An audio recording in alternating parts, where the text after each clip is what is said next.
Quick বায়োলজিতে তোমাদের সকলকে স্বাগত। আজকে আলোচ্য বিষয় ক্লাস 9-এর জৈব যৌগের 2 নম্বর এপিসোড, সেটা হলো ফ্যাটি অ্যাসিড ও লিপিড। তো ভিডিওটি শেষ পর্যন্ত দেখতে থাকো।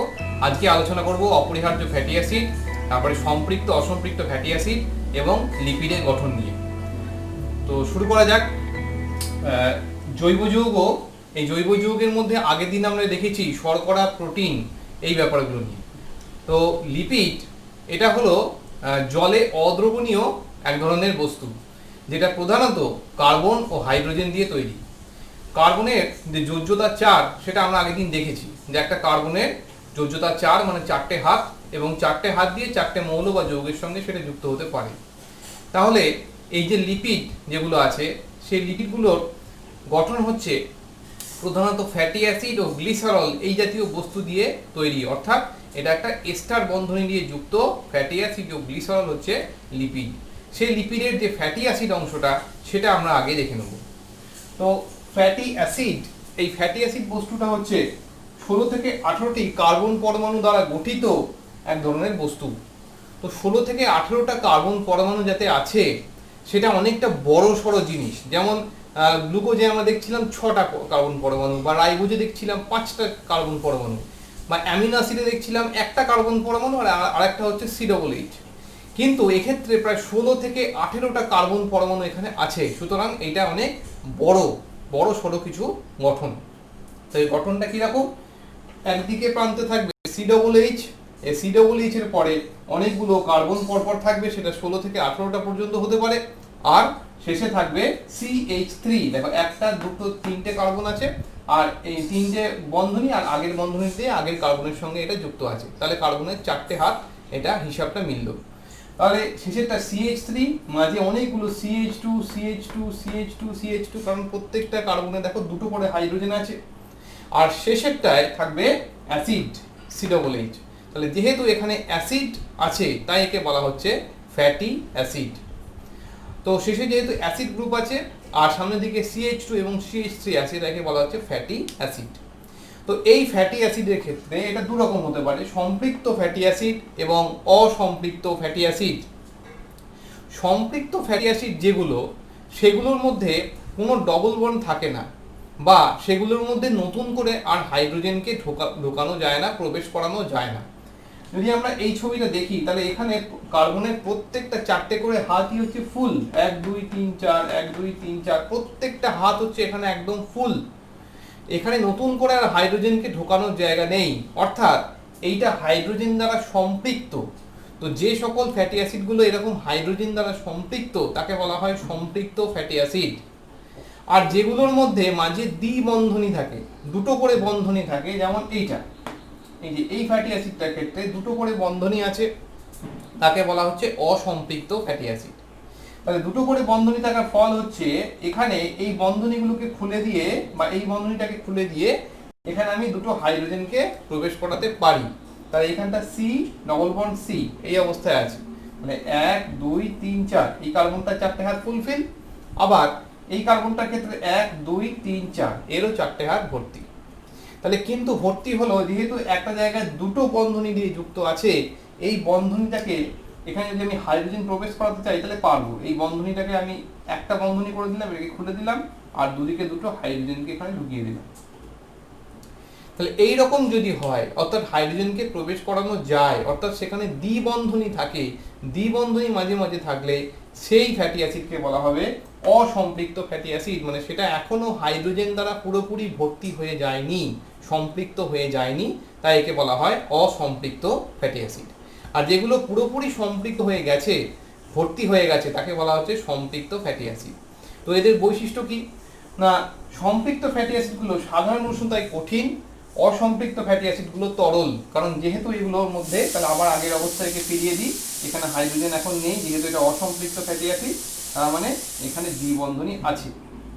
যাদের মধ্যে দ্বিবন্ধনী আছে সেইগুলো খুব ভালোভাবে সাধারণ উষ্ণতায় প্যাকিং হতে পারে না, প্যাকড হতে পারে না, চেপে বসতে পারে না, তার ফলে সেগুলো থাকে তরল। আর যেগুলোর মধ্যে এইরকম কোনো দ্বিবন্ধনী নেই, সেগুলো সাধারণ উষ্ণতায় খুব ভালোভাবে নিজেদের মধ্যে প্যাকিং হয়ে যায়, তার ফলে সেগুলো সাধারণ উষ্ণতায় কঠিন। যেমন কঠিন লিপিড বা কঠিন ফ্যাটের বা ফ্যাটি অ্যাসিডের এক্সাম্পল হচ্ছে, উদাহরণ হচ্ছে মাখন, চর্বি, ডালডা, এগুলো, ঘি, সেগুলো ঘিয়ের যে কঠিন অংশটা সেগুলো। আর অন্যদিকে অসম্পৃক্ত ফ্যাটি অ্যাসিড উদাহরণ হচ্ছে উদ্ভিজ্জ ফ্যাট প্রধানত, যেমন যেগুলো হচ্ছে তেল। তেল হচ্ছে সাধারণ তাপমাত্রায়, যেমন নারকেলের তেল, সর্ষের তেল, সূর্যমুখীর তেল, এগুলো সাধারণ তাপমাত্রায় হলো তরল। তো এগুলো হচ্ছে অসম্পৃক্ত ফ্যাটি অ্যাসিড। প্রধানত এক্সাম্পল হচ্ছে সম্পৃক্ত ফ্যাটি অ্যাসিডের এক্সাম্পল হচ্ছে, উদাহরণ হচ্ছে পামিটিক অ্যাসিড, স্টিয়ারিক অ্যাসিড, এগুলো হচ্ছে উদাহরণ। সেই একইভাবে অসম্পৃক্ত ফ্যাটি অ্যাসিডের উদাহরণ হচ্ছে লিনোলেইক অ্যাসিড, লিনোলেনিক অ্যাসিড, এইগুলো হচ্ছে অসম্পৃক্ত ফ্যাটি অ্যাসিডের উদাহরণ, লিনোলেইক অ্যাসিড। তাহলে এই অসম্পৃক্ত ফ্যাটি অ্যাসিডগুলোই আমাদের শরীরের পক্ষে ভালো। সম্পৃক্ত ফ্যাটি অ্যাসিডগুলো শরীরে অনেক সময় বিভিন্ন রকম রোগ সৃষ্টি করতে পারে, হৃৎপিণ্ডের রোগ বা রক্তবাহের রোগ সৃষ্টি করতে পারে। নেক্সট আমরা আসি, সেটা হলো অপরিহার্য ফ্যাটি অ্যাসিড। অপরিহার্য ফ্যাটি অ্যাসিড মানে হচ্ছে যে সকল ফ্যাটি অ্যাসিড আমাদের শরীরের পক্ষে অত্যন্ত প্রয়োজনীয়, কারণ সেগুলো শরীরে তৈরি হতে পারে না, সেগুলো বাইরে খাদ্যের মাধ্যমে আমাদের শরীরে নিতে হয়। যে ফ্যাটি অ্যাসিডগুলো শরীরে তৈরি হতে পারে না, বাইরের খাবারের মধ্যে দিয়ে নিতে হয়, তাকে বলা হচ্ছে অপরিহার্য ফ্যাটি অ্যাসিড। অর্থাৎ অপরিহার্য মানে এগুলো ছাড়া আমাদের চলবে না। তো অপরিহার্য ফ্যাটি অ্যাসিডের উদাহরণ হচ্ছে লিনোলেইক অ্যাসিড, লিনোলেনিক অ্যাসিড আর অ্যারাকিডোনিক অ্যাসিড। এই linoleic acid, linolenic acid, arachidonic acid, এই তিনটে আবার হচ্ছে অসম্পৃক্ত ফ্যাটি অ্যাসিড। অর্থাৎ অসম্পৃক্ত ফ্যাটি অ্যাসিডগুলোই শরীরের পক্ষে ভালো, আবার সেগুলোই হচ্ছে অপরিহার্য ফ্যাটি অ্যাসিডও বটে। তো অপরিহার্য ফ্যাটি অ্যাসিডের যে উদাহরণ সেগুলো হচ্ছে সূর্যমুখী, তিল, তিসি, সয়াবিন তেল, এইখানে অপরিহার্য ফ্যাটি অ্যাসিডগুলো পাওয়া যায়। তো এইগুলো সমস্ত হচ্ছে ফ্যাটি অ্যাসিডের বিভিন্ন গঠন, যার মধ্যে কথা হলো একটি অ্যাসিড গ্রুপ COOH এবং অনেকগুলো মাঝে CH2, 16 থেকে 18টা কার্বন বিশিষ্ট, এবং শেষেরটায় থাকবে CH3। এই গঠন নিয়ে তৈরি হচ্ছে ফ্যাটি অ্যাসিড। তো এরপরে আমরা যখন ফ্যাটের গঠন দেখব, এই পুরো ব্যাপারটাকে আমি বলে দেবো আর বলে লিখে দেবো, আর এখানে লিখবো COOH।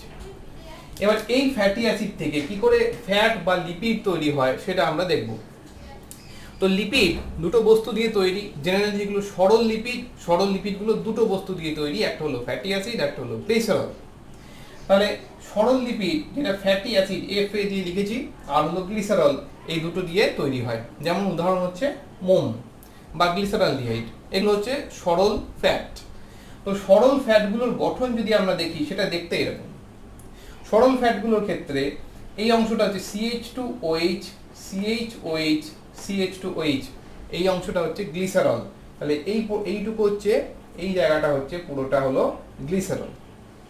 আর এই দিকটা হচ্ছে ফ্যাটি অ্যাসিড, যেগুলো লাল কালিতে লেখা আছে সেটা হচ্ছে এই COOHটা, এইখানে লাল কালিতে লেখা আছে। তাহলে এই COOH যেটা ছিল সেটা আমি এখানে লিখেছি, আর বাকি যতটা CH2 করেছিল সেই জায়গাটা আমি এখানে R দিয়ে লিখে দিয়েছি, পুরোটা লেখা হয়নি। তাহলে R1COOH কে ভেঙে আমি আগে ক্লাসে দেখিয়েছি, যেটা না দেখে থাকলে তার লিঙ্ক আমি ডেসক্রিপশনে দিয়ে দেবো, সেখান থেকে দেখে নিতে পারো। তো COOH হচ্ছে C double bond O OH, C double bond O OH, C double bond O OH, এটা হচ্ছে COOH। তো দেখো COOH তিনটেই আছে। যেহেতু এটা অ্যাসিড, তাহলে এখান থেকে আসবে হাইড্রোজেন, আর এটা যেহেতু অ্যালকোহল, যেহেতু OH আছে, OH গ্রুপ থাকবে মানে হচ্ছে অ্যালকোহল, সেখান থেকে OH গ্রুপটা বিক্রিয়া অংশ নেবে। তাহলে একটা ফ্যাটি অ্যাসিড ও একটা গ্লিসারল বিক্রিয়া করছে এখানে, এটা হলো গ্লিসারল, এটা হলো ফ্যাটি অ্যাসিড। তাহলে এখানকার প্রত্যেক থেকে একটা দুটো করে হাইড্রোজেন আর একটা করে অক্সিজেন বেরোবে। তাহলে এখানে দুটো হাইড্রোজেন একটা অক্সিজেন, এখানে দুটো হাইড্রোজেন একটা অক্সিজেন, এখানে দুটো হাইড্রোজেন একটা অক্সিজেন। দুটো হাইড্রোজেন একটা অক্সিজেন মানে হচ্ছে H2O, অর্থাৎ তিনটে জলের অণু এখান থেকে বেরিয়ে যাবে। তাহলে তিনটে জলের অণু এখান থেকে বেরিয়ে চলে গেল। তিনটে জলের অণু বেরিয়ে গেলে যেটা পড়ে রইলো, যে বন্ধনীটা তৈরি হলো, তাহলে সেটা কি হলো, এখানে CH2, মাঝে এই বন্ধনীটা যেটা অক্সিজেনের সঙ্গে যুক্ত হবে, কারণ এটা বিক্রিয়া অংশগ্রহণ করেনি, আর তারপরে আবার বাকি ফ্যাটি অ্যাসিডটা।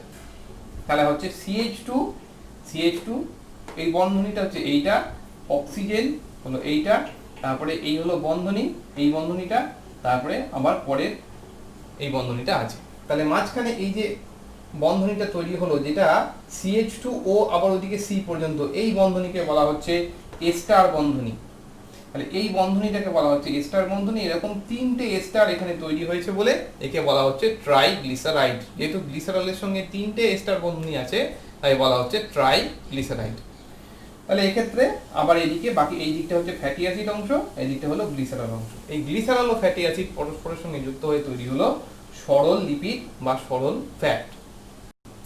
সরল ফ্যাট ছাড়াও এখানে আরো কিছু জটিল ফ্যাটও পাওয়া যায়, যেমন এই পুরো লিপিড মানে এইটা যেটা আছে এই লিপিডের সঙ্গে আবার অনেক ক্ষেত্রে শর্করা লেগে থাকে।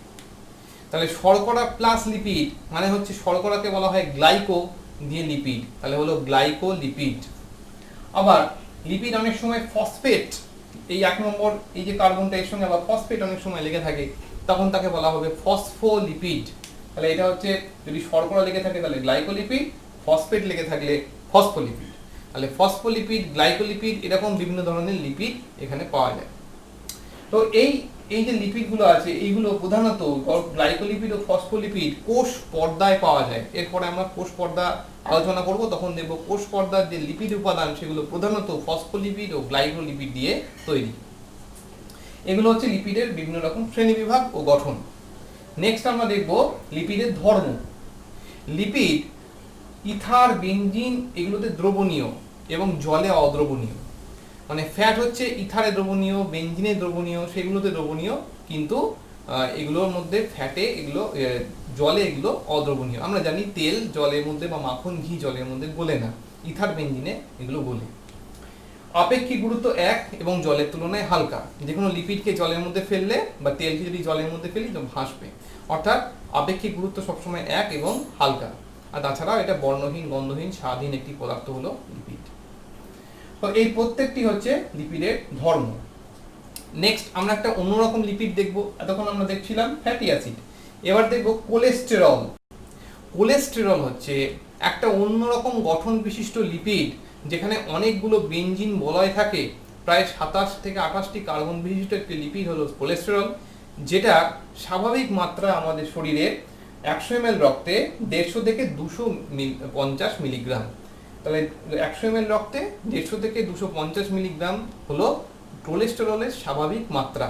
এই কোলেস্টেরল আমাদের শরীরে বিভিন্ন রকমের হরমোন উৎপাদন, যেমন টেস্টোস্টেরন, প্রোজেস্টেরন, ইস্ট্রোজেন এবং এই ধরনের কিছু হরমোন উৎপাদনে সাহায্য করে কোলেস্টেরল। তো এগুলো হচ্ছে লিপিডের বিভিন্ন রকম ভূমিকা। এবার সেই ভূমিকাগুলো একটা একটা করে দেখব। যেমন প্রথম হচ্ছে ক্যালোরি মূল্য। 1 গ্রাম ফ্যাট দহন করলে বা 1 গ্রাম লিপিড দহন করলে 9.3 কিলো ক্যালোরি শক্তি পাওয়া যায়। 1 গ্রাম প্রোটিন দহন করলে 4.1 থেকে 4.2 কিলো ক্যালোরি শক্তি পাওয়া যায়। 1 গ্রাম শর্করা দহন করলে 4.1 কিলো ক্যালোরি শক্তি পাওয়া যায়। তাহলে শর্করা ও প্রোটিনের ক্যালোরি মূল্য মোটামুটি সমান 4.1 থেকে 4.2, কিন্তু লিপিডের ক্যালোরি মূল্য হচ্ছে 9.3 প্রতি গ্রাম। অর্থাৎ লিপিড দহনে প্রচুর পরিমাণ শক্তি পাওয়া যায়। তাই লিপিড আমাদের শরীরে সঞ্চিত খাদ্য ভাণ্ডার হিসেবে কাজ করে। যখন কোনো ব্যক্তি উপোসে থাকবে তখন লিপিড থেকে সেই শক্তি, খাদ্য না থাকলে লিপিড থেকে শরীর শক্তি সঞ্চয় করবে। 2 নম্বর হচ্ছে প্রাণীদের ত্বকের নিচে সঞ্চিত থাকে। যারা বরফে অঞ্চলে থাকে, যেমন মেরু ভাল্লুক, তারপরে তিমি, এই ধরনের প্রাণীদের ক্ষেত্রে চামড়ার তলায় পুরো চর্বি স্তর থাকে। সেই চর্বি স্তরকে বলা হয় তিমিদের ক্ষেত্রে ব্লাবার। তো এইরকম বিভিন্ন প্রাণীদের ত্বকের তলায় যে চর্বি স্তর, সেটা তাদের শীতকালে প্রচন্ড ঠান্ডার থেকে বাঁচায়, কারণ লিপিডের মধ্যে দিয়ে তাপ পরিবাহিত হয় না। আর আঘাত থেকে রক্ষা করে। ত্বকের তলায় যদি লিপিডের একটা আস্তরণ থাকে তাহলে আঘাত থেকে রক্ষা করে। এছাড়াও দেহের বিভিন্ন আন্তর্যন্ত্র যেমন লিভার, পাকস্থলী ও ক্ষুদ্রান্ত, এর চারিদিকে লিপিডের আস্তরণ থাকে, যার ফলে সেগুলো বাইরের আঘাত থেকে এটাকে রক্ষা করে। নেক্সট হচ্ছে দ্রাবক হিসেবে কাজ করে।